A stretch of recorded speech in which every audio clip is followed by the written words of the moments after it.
Usually this consists of really embarrassing tales of things that the groom has done when really drunk.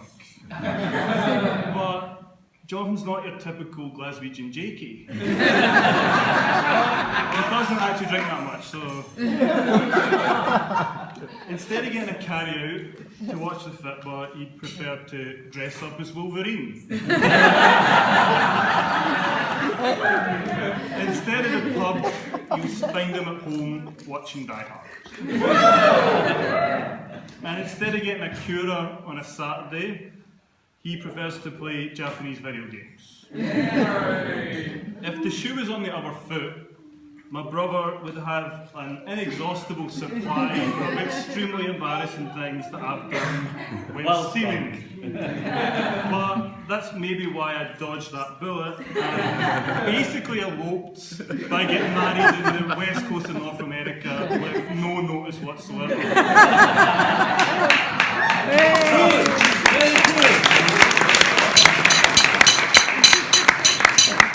But even though my brother's not much of a drinker, I'm sure I can think of a few embarrassing things. After all, how hard can it be to take the mickey out of a guy who wears his chemically straightened, caramel highlighted hair in a ponytail?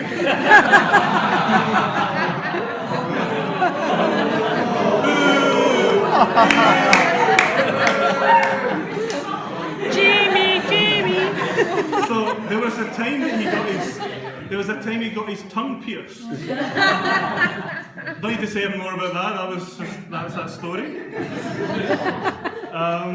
There was a time he dyed his hair red and ruined all my mum's towels. And it faded really quickly and it looked more pinkish for the duration of the time. And there was also the fateful evening when, about a week before he left home for the first time to move to Newcastle to fend for himself, he decided to run a bath. And then he went down the stair to play a video game. An hour later, he'd ruined the bath, the upstairs landing and the downstairs hallway.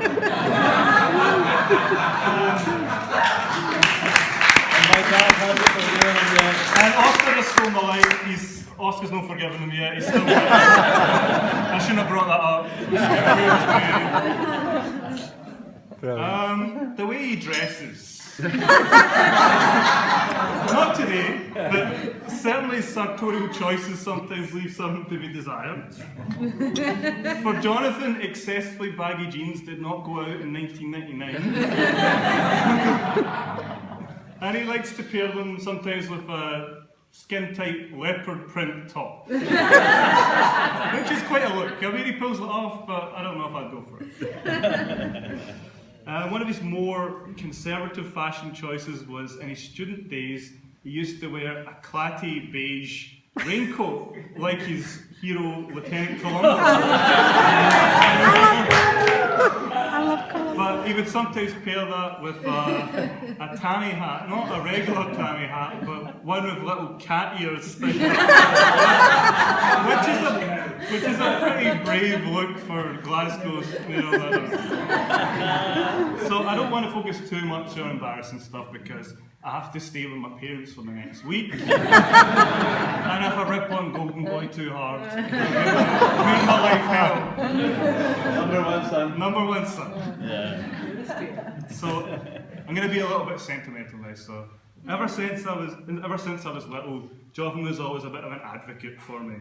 So when I was a little baby, he couldn't stand to see me behind the bars of the cot. And he would break me out and drag me down the stairs to watch the Saturday morning cartoons. He also seemed to have some sort of sixth sense about like when I needed things. So he'd say, the baby wants food, the baby wants drink, the baby needs his nappy changed. Well, the last one, he probably didn't need a sixth sense. The smell probably was... But dragging me down the stair to watch the TV wasn't like, my parents didn't mind that as much as when he went down the stair himself and pulled all the cupboards crashing down for the kitchen. He nearly killed himself, but miraculously ruined all the plates, but he was unscathed. Even as we got older, he didn't mind me tagging along. was an embarrassing younger brother, but he was pretty tolerant. He's a couple of occasions when he wasn't so much. I remember one time my brother and our next door neighbour Kevin McNulty laid a little trap for me with a Del Monte can full of water attached to a string. I came round the corner, they pulled the string, it fell in the heat. I ran away greeting to my mum to grass on them, and Kevin McNulty said, "The man from Del Monte says yes."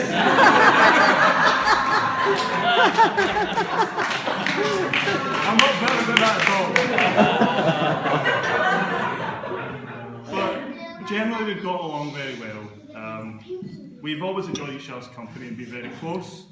And we've been on holiday together to Chile, to Barcelona, where I tried in vain to act as my brother's Spanish to English translator, because I'm not that good at Spanish.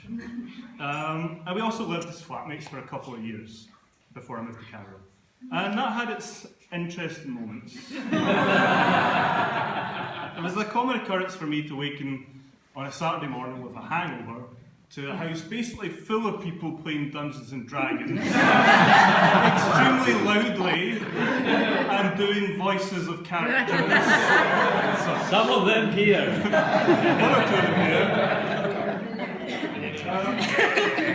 Last time I went to take a shower and my brother had cleaned a dirty bin in my bath. But he didn't clean the bath after that, which was fine.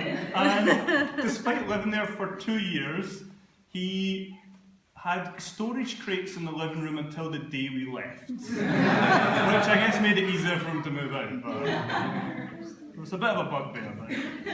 But we had lots of good times too, watching daft movies, making haggis lasagna, which on reflection maybe wasn't that good of a time. But and there's also that time that I came home from the pub a bit drunk. I was talking to Jordan and I was talking about who could do a higher high kick. With him being the guy who does martial arts and me having not done any sporting activity since about 1996. So I tried one, slipped in the laminate flooring, smacked the back of my head off the ground, and haven't been the same since.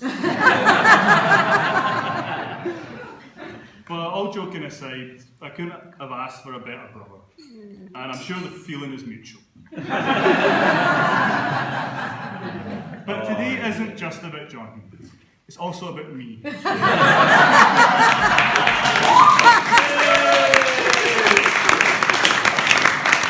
no, it's about Carly. So Carly and Jordan, as you've heard, have known each other for about a decade, but they were stuck in the friend zone for a significant period. But unfortunately for me, their getting together, it coincided pretty much with me moving to Canada, so I haven't had as much time to spend with them as a couple as I might have liked. But you don't really need to spend a lot of time with the two of them to see how much they love each other. And for me, it's just like been really beautiful thing to see. It's really nice to see my brother so happy in such a great relationship. I have a perfect illustration of how they get on together, these two. Last September we went for a family holiday to Skye, and one morning I woke up, me and my wife Katie woke up, and we could hear voices in the back garden. So we went to the window and pulled the curtains, and there was Jonathan in his full karate suit, doing martial arts poses, like epic martial arts poses, where Carly took a picture of him in every pose, posed by him. And if you can find someone who will gladly take your portrait while you karate chop a stump of wood on a Saturday morning in a non-ironic fashion, then you know you found the one.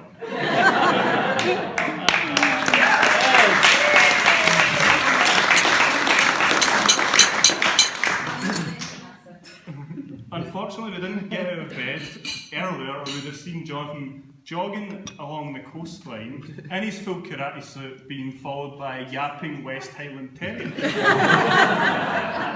must have given the inhabitants of Skye a strange mental image for the rest of their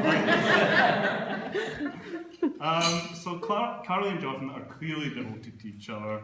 It's a pleasure for me to be here today and to be, serving as his best man at his wedding. I'm delighted and honoured to be here, and I invite you all to join me in a toast to the couple, Carly and Jonathan. Lunch. Lunch. Ching ching. Yay!